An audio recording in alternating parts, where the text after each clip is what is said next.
Have you ever wondered what was going on before anything existed? Before the stars filled the sky, before the earth was even formed, what was happening in that mysterious, silent stretch before creation? The Bible holds some surprising insights that go way beyond what we typically hear about Genesis. Imagine a time when wisdom itself was alive and present, watching as the universe was planned. Picture angels, full of joy, witnessing each step as God shaped his masterpiece. This isn't the usual story of creation. It's a deeper, hidden layer of truth that gives us a whole new way to look at our place in the universe. In today's video, we're diving into this untold story, a story of wisdom, purpose, and the divine plan that existed even before time began. So if you're ready to unlock a powerful new perspective on what happened before, in the beginning, stick around, because what we're about to uncover might change how you see everything. To explore this fascinating topic, we'll turn to various passages from the Bible that illuminate what existed prior to creation. Surprisingly, these texts are not found in the familiar creation stories of Genesis.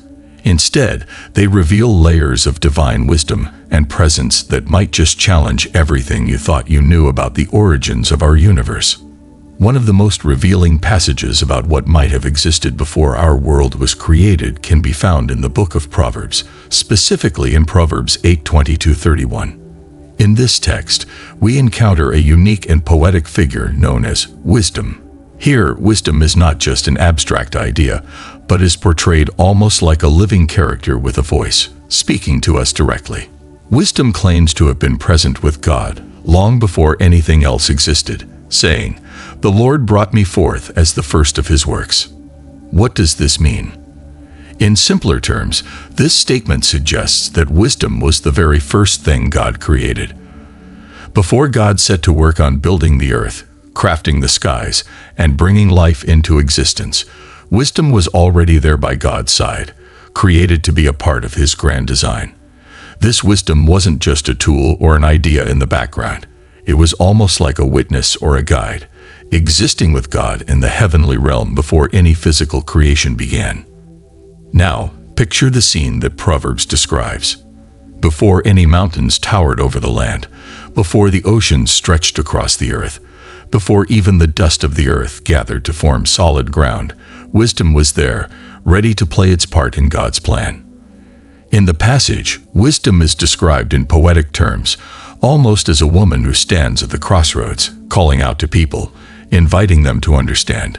This imagery of wisdom as a woman helps us see it as something real and relatable, a wise figure present, even before the world we know took shape. This wisdom wasn't passive. It was an active companion to God, observing every decision and every action he took, making us wonder, was wisdom, in some mysterious way, helping guide the process of creation? But if wisdom was there, you might be asking, who else could have been present? Was wisdom alone with God, or were there other beings witnessing the birth of the universe? To answer this, we turn to another book of the Bible, the book of Job, specifically in Job 38:4-7. Here, God speaks to Job, reminding him of just how much he doesn't know about the mysteries of creation.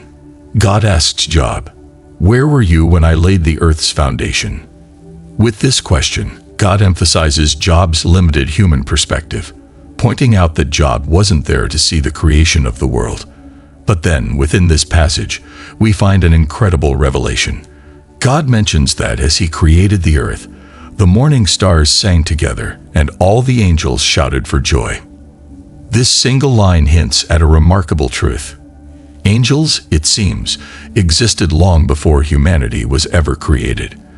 Not only did they exist, but they were there to witness the process of creation itself. Imagine this. God, in his vast wisdom, begins forming the universe. And as he does, the angels are there, watching every moment. They aren't silent observers. They're full of joy, singing and shouting in celebration as each new part of creation takes form. This image of angels as witnesses to creation reveals a fascinating aspect of the spiritual world that existed before humanity, a world filled with divine beings, celebrating and appreciating the beauty of God's work as it unfolded. This also gives us insight into the idea of a spiritual hierarchy that was established before humans came into the picture. If angels existed before we did, it suggests that we are part of a larger, layered creation. The angels are like our elder siblings in this spiritual family, already aware of God's plans and celebrating His power and creativity. This may lead us to ask, if angels had this special place in God's creation, how do they view humanity? Could there be dynamics between these beings and humans that we don't fully understand? Reflecting on this, we can even think about the way siblings relate to one another. Sometimes, younger siblings get more attention, which can stir up feelings of jealousy or rivalry among older ones. Could this dynamic possibly explain some of the spiritual tensions described in the Bible?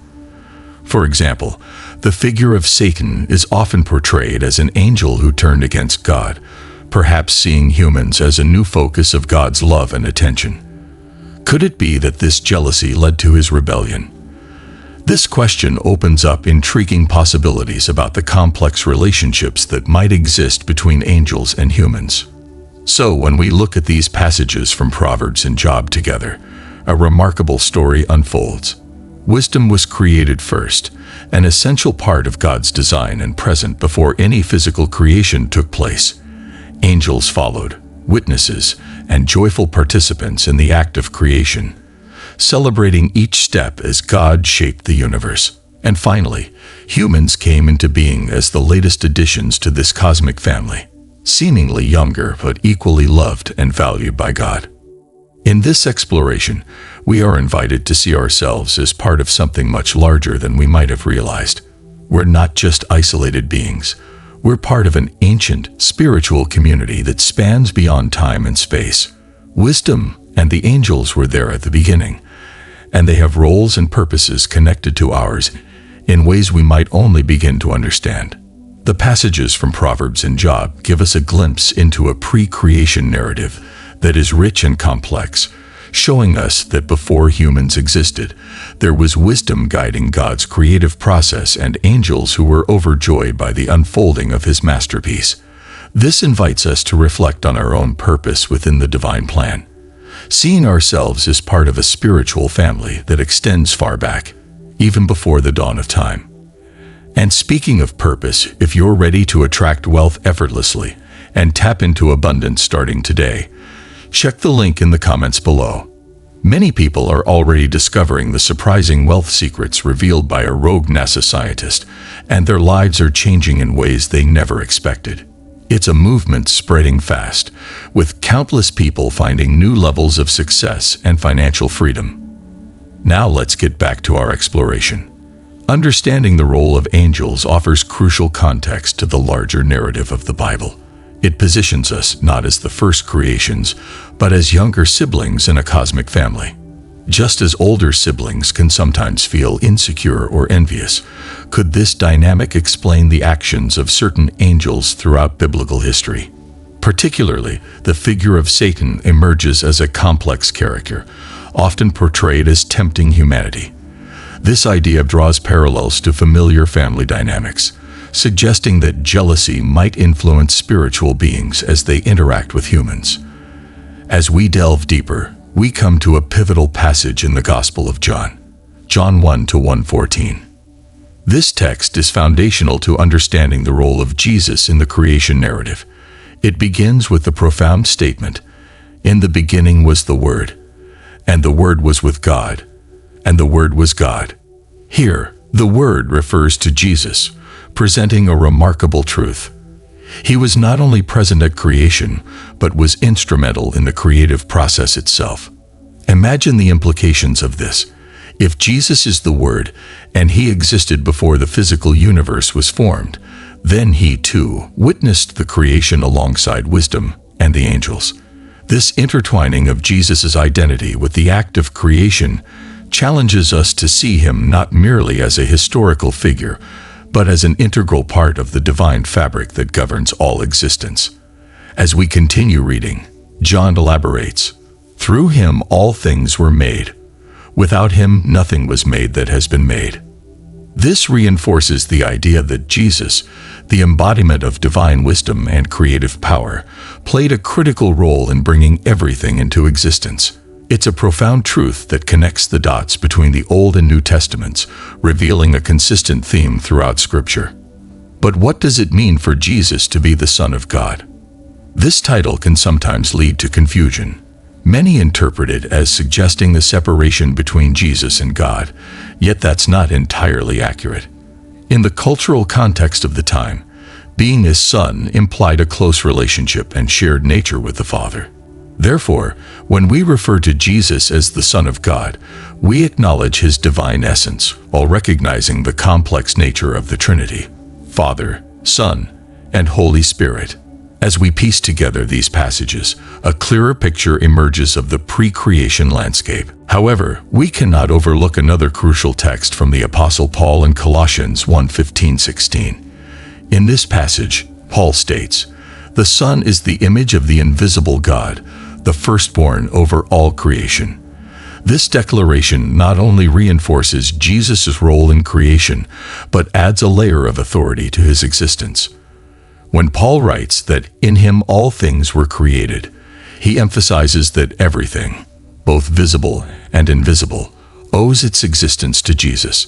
This includes angels, cosmic powers, and spiritual authorities. The richness of this statement reveals a divine order that is not merely hierarchical, but also deeply interconnected.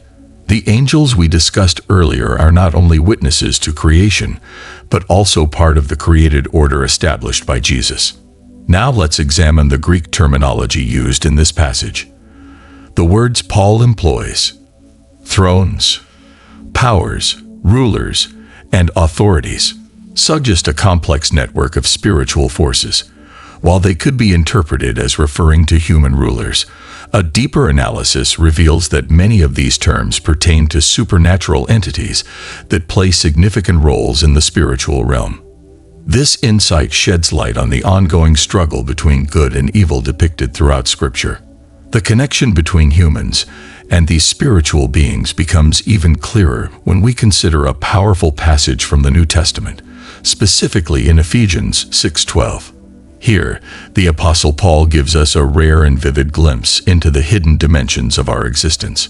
He writes, "For we do not wrestle against flesh and blood, but against the rulers, against the authorities, against the cosmic powers over this present darkness." What Paul is saying is that our true struggles aren't just with other people or the challenges we can see and touch. Instead, our real battles are against unseen forces, spiritual beings and powers that exist beyond the physical world, influencing the events of our lives and the direction of human history. This idea may seem mysterious or even intimidating at first. We're used to thinking of our lives in terms of physical challenges, our work, our relationships, our health. Yet, Paul is urging us to look deeper, to understand that behind the visible struggles, there is a hidden layer of spiritual warfare. This doesn't mean we're in some kind of direct, physical battle with spiritual beings, but rather that we are affected by their influence, their intentions, and even their conflicts with each other. The Bible suggests that spiritual beings, both good and fallen angels, have roles in shaping human destiny and impacting the events around us. Think about it like this. Just as we have systems of influence in our everyday lives, governments, laws, and cultural trends, there are spiritual forces at play behind the scenes, affecting our world. Paul's words in Ephesians indicate that some of these forces are benevolent, like the angels who serve God, while others are malevolent, often described as fallen angels or demonic entities. They influence our world in different ways, sometimes bringing guidance and protection, other times creating obstacles or temptations.